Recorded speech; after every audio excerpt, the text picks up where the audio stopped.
দর্শক, সচিবালয়ে মন্ত্রীদের জন্য প্রস্তুত রাখা হয়েছে গাড়ি আর সাজানো হচ্ছে অফিস কক্ষ। এ নিয়ে বিস্তারিত জানাতে সচিবালয় থেকে সরাসরি যুক্ত হচ্ছেন সহকর্মী ঝর্ণা রায়। ঝর্ণা, মন্ত্রীদের বরণে কেমন প্রস্তুতি দেখছেন? আমরা জানি যে গাড়ি প্রস্তুত রাখা হচ্ছে এবং অফিস কক্ষ প্রস্তুত করা হচ্ছে। বিস্তারিত আপনার কাছে জানতে চাই। আপনি জানেন যে জাতীয় সংসদের দক্ষিণ প্লাজায় নবনির্বাচিত সংসদ সদস্যদের শপথ গ্রহণ অনুষ্ঠিত হয়েছে। এরপরে বিকেলে রয়েছে মন্ত্রিপরিষদ, সরকারের যে নতুন মন্ত্রিসভা আসছে সেই মন্ত্রীদের শপথ পড়ানো হবে এবং শপথের পরে তারা সচিবালয়ে অফিস করবেন এবং সেই মন্ত্রীদের জন্য গাড়ি প্রস্তুত রাখা হয়েছে। মন্ত্রিপরিষদ বিভাগ এই গাড়ি প্রস্তুত রেখেছে।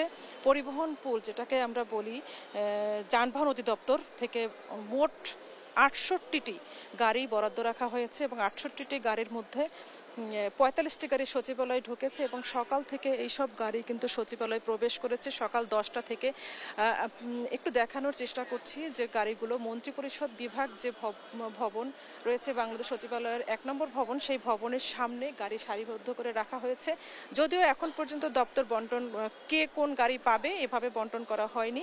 জনপ্রশাসন মন্ত্রণালয় এই সকল গাড়ির জন্য চালকও বরাদ্দ নিয়োগ দেওয়া হয়েছে এবং চালক সহ সবাই ওয়েট করছেন। বিকালে যখন মন্ত্রিসভার সদস্যদের শপথ গ্রহণ শেষ হবে, তারপরে কোন মন্ত্রীর জন্য কোন গাড়ি রাখা হয়েছে সেই বন্টন করা হবে।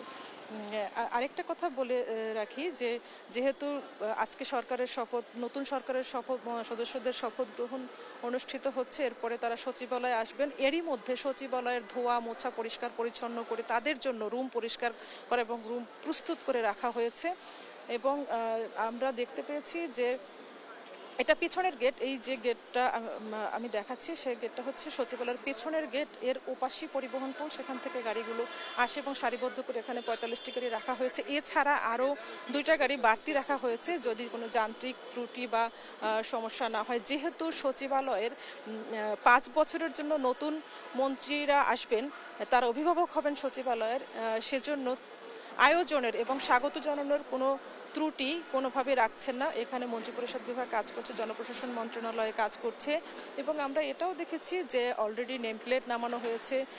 যে সকল উপদেষ্টারা ছিলেন সকল উপদেষ্টাদের অফিসের সামনে থেকে নেম প্লেট নামানো হয়েছে এবং সেখানে নতুন যে মন্ত্রীরা আসবেন তাদের নেম প্লেট নতুন করে নামের বানান ঠিক করা হয়েছে। এই সকল আয়োজনগুলো কিন্তু সচিবালয় ঘিরে রয়েছে। এছাড়া প্রতিটি মন্ত্রণালয়ের সামনে নতুন করে গাছ, ফুল গাছ, টব, এই বিষয়গুলোও আছে। তো